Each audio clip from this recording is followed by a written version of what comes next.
साप्ताहिक सभा का विशेषांक दिल्ली विधानसभा चुनाव को लेकर।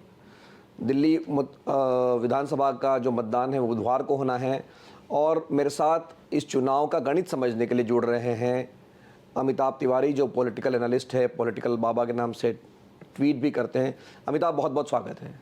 तो पहली तो बात मैं दर्शकों को ये साफ कर दूं कि अमिताभ कोई सर्वे नहीं पेश कर रहे हैं। अमिताभ जो है सिर्फ सिनेरियो बिल्डिंग कर रहे हैं। उन्होंने दो सिनेरियोज पेश किए हैं।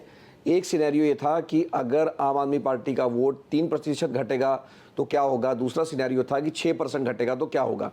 ये 2020 की तुलना में उन्होंने आकलन किया है और वो आकलन ये कहता है कि अगर 3% वोट घटता है तो आम आदमी पार्टी को 51 सीटें मिलेंगी, मतलब उसको बहुत कंफर्टेबल मेजॉरिटी मिलेगी, 19 सीटें मिलेगी बीजेपी को। लेकिन अगर यही 3% का जो वोट कट रहा है ये 6% हो जाता है तो अमिताभ का प्रोजेक्शन ये है कि तब 34 सीटें आम आदमी पार्टी के पास जाएंगी और 36 भारतीय जनता पार्टी के पास।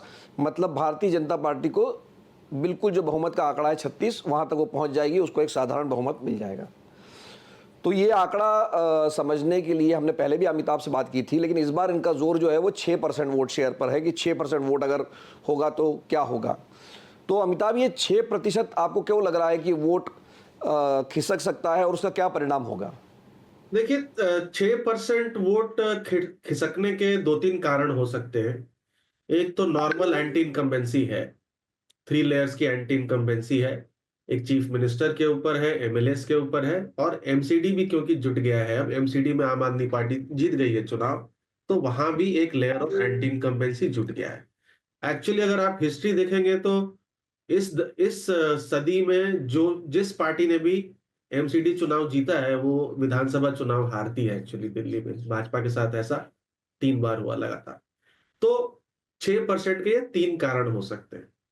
अब ओवरऑल वोट शेयर जो आम आदमी पार्टी का था वो लगभग 54% था और भाजपा का अलायंस को मिलाकर, क्योंकि 3 सीटों पर उन्होंने जेडीयू और एलजेपी को टिकटें दी थी पिछली बार, तो वो अगर उनका वोट शेयर भी ऐड कर दे इन 3 सीटों का तो भाजपा का 39% और 1% इनका लगभग 40% हो जाता है।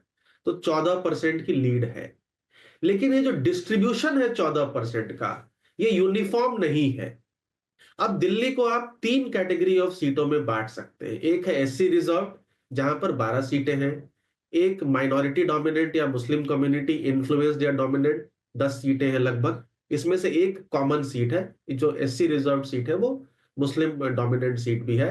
और फिर बच जाती है 49 सीटें, 49 सीटें जो जनरल कैटेगरी की सीट।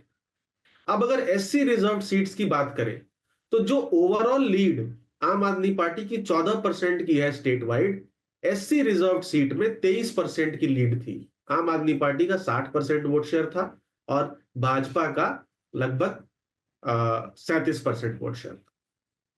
वहीं अगर माइनॉरिटी इन्फ्लुएंस सीट्स की बात करें 9 सीटों की, तो वहां पर 27% की लीड थी। आम आदमी पार्टी का वोट शेयर 60% था और भाजपा का 33% था। 27% की लीड थी।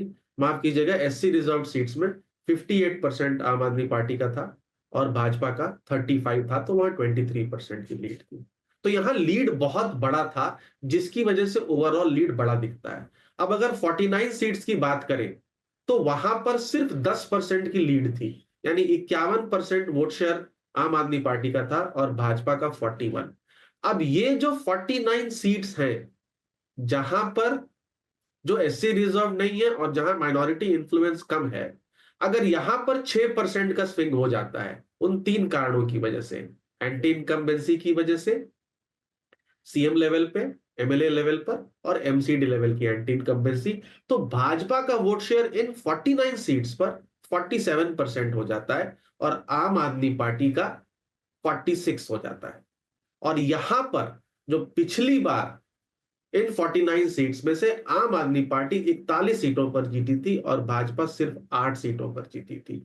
यहां पर अगर ये स्विंग हो जाता है तो भाजपा 30 सीटों पर जीत सकती है और आम आदमी पार्टी 19 सीटों पर जीतेगी। तो 30-19 हो गया। और एससी रिजर्व सीट्स में भी अगर 6% का स्विंग हो गया और माइनॉरिटी इन्फ्लुएंस सीट्स में भी अगर 6% का स्विंग हो गया, तो वहां पे भी 3-3 ऐसी सीटें हैं जो भाजपा निकाल सकती।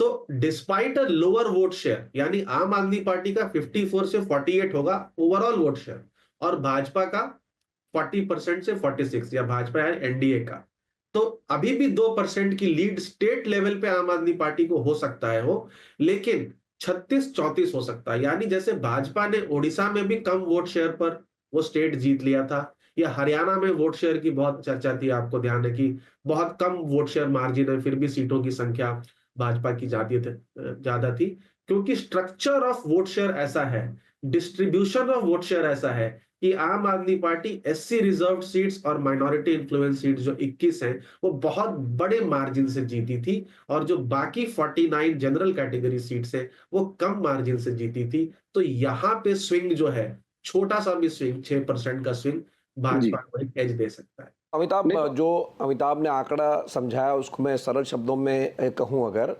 तो 3 हिस्सों में अमिताभ ने अपने डेटा को बांटा है। एक है मुस्लिम बहुल सीटें, दूसरा है दलित बहुल सीटें।